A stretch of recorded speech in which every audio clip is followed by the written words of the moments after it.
এই আইসক্রিম আলা আইসক্রিম হবে 4 টাকা দেন আমাকে একটা আমাকে দেন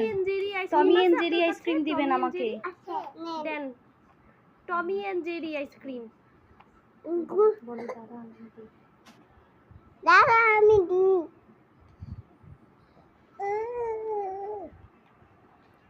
সুন্দর আইসক্রিম দিবেন আমাকে আমি একটা টমি এন্ড জেরি আইসক্রিম খেতে চাই আরে wow okay Tommy thank and you Jerry আইসক্রিমটা তো খুবই না সুন্দর এটা তো কয় ললিপপ টাকা আইসক্রিম তাই না 4 টাকা এটা তো 4 ললিপপ টাকা আচ্ছা আচ্ছা ঠিক আছে তাহলে আমি এই আইসক্রিমটা বাড়ি নিয়ে বাড়ি নিয়ে যাই আম্মু বলি থ্যাংক ইউ আইসক্রিম আলা থ্যাংক ইউ আইসক্রিমওয়ালা আইসক্রিম আইসক্রিম আইসক্রিম আরে আইসক্রিম আলা আপনি আসছেন আইসক্রিম কত করে আইসক্রিম 4 টাকা আমিও খাবো